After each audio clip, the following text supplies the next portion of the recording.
Hey everyone, and welcome to This Explainer. Today we're doing something really interesting. We're taking a completely objective look at the anatomy of modern political messaging. We're going to deconstruct the core arguments of a highly opinionated pro-MAGA broadcast. Now, whether you totally agree or vehemently disagree with these perspectives, understanding how these narratives are built, how they hook their audience, and how they connect everyday domestic grievances to, well, massive geopolitical theories, it's absolutely crucial for wrapping our heads around today's political landscape. So we're going straight to the source material to map out exactly what's being argued here. Okay, let's dive right into this. Here's our roadmap for today. First, critiquing the democratic message. Second, voter realignment. Third, criminal justice. Fourth, geopolitical oil. And finally, number 5, the populist conclusion.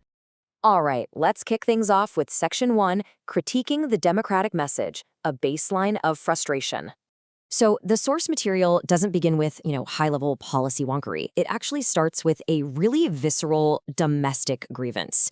The host opens up with a pretty direct challenge, saying, and I quote, "When you take away all the hate that you have for Donald Trump, what is your guys' message? Only thing I know is free healthcare, free this, free that for everybody." And that perfectly captures the source's foundational argument, right? The idea that the political left has let its entire platform become consumed by just opposing Donald Trump. The host is basically asserting that without that opposition, the actual policy message of the Democratic Party is blurred or non-existent, or just this unrealistic promise of free stuff without a real plan to pay for it.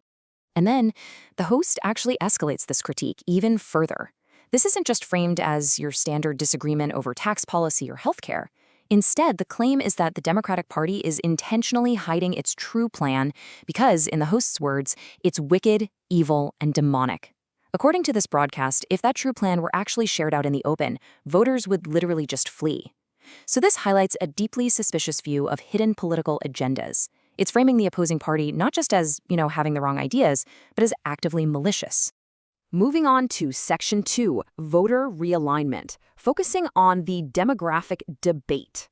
So that foundational distrust we just talked about, it perfectly sets the stage for a very specific demographic debate within the video. The source zeroes in on an exchange between a moderate caller and the conservative host. And this brilliantly illustrates the clash of political strategies playing out right now. On one side, we have the moderate caller who's looking for traditional party reform, specifically asking, hey, what are Democrats going to do to improve health outcomes in Black neighborhoods? He's trying to work within the existing framework. But then on the other side, the conservative host completely rejects this approach. He's urging the caller to just abandon party loyalty altogether, drop the Democrat label, become an independent, and strictly judge candidates based on their individual track records. It's a push for total political realignment. And what's truly fascinating here is the host's actual goal. He says, I am looking for the pendulum to swing in the same way that every other demographic votes in this country, 53-47, 52-48. So he admits he's not expecting some miraculous 90-10 swing toward Republicans. Rather, the argument is for the normalization of the Black vote. The host basically wants this demographic to reflect the typical, tightly contested splits we see in other voting blocks, where loyalty is earned candidate by candidate, rather than just being guaranteed to one party. Which brings us to Section 3, criminal justice and the supporting evidence. So the crucial point is, if voters are being asked to completely abandon their traditional loyalties, what track record is the host actually pointing to? Well, the broadcast builds its steelman argument around Donald Trump's criminal justice record. Specifically, the host cites the pardon of Alice Johnson and the release of prominent cultural figures like the rappers NBA Youngboy, Lil Wayne, and Kodak Black. He also points to sustained funding for historically Black colleges and universities and the active inclusion of Black leaders at the White House.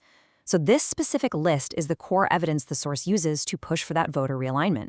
However, the narrative doesn't just stop at listing those achievements. The source fiercely argues that these actions are intentionally and actively ignored by mainstream civil rights activists, the media, and traditional political leaders.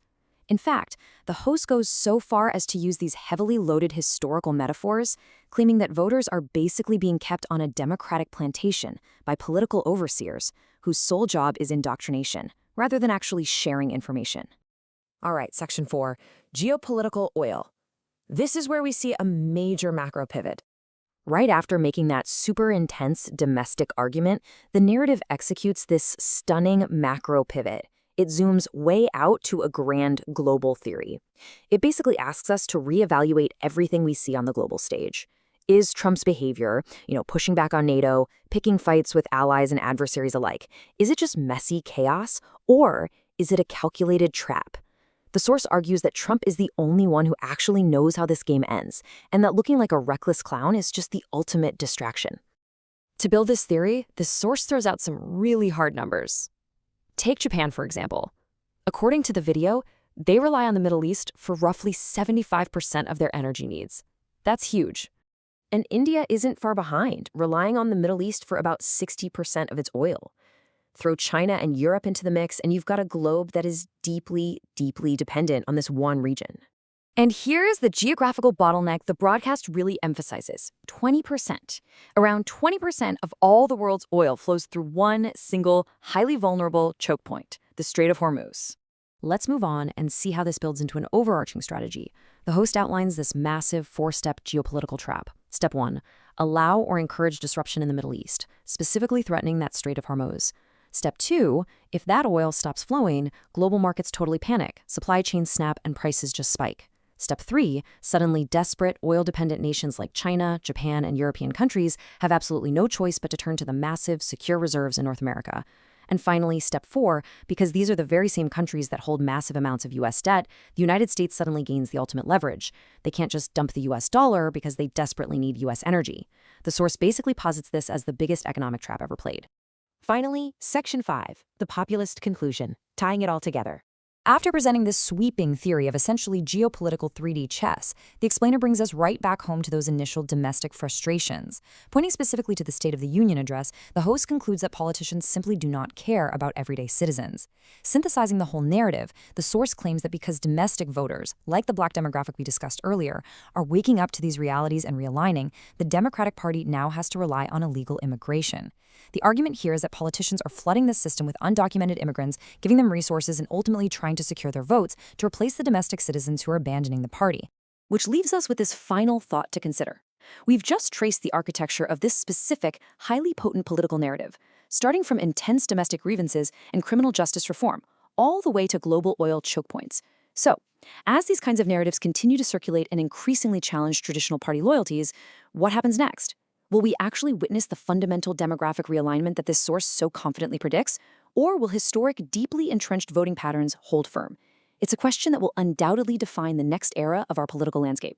Thanks so much for joining me on this explainer. Keep questioning, keep learning, and I'll catch you next time.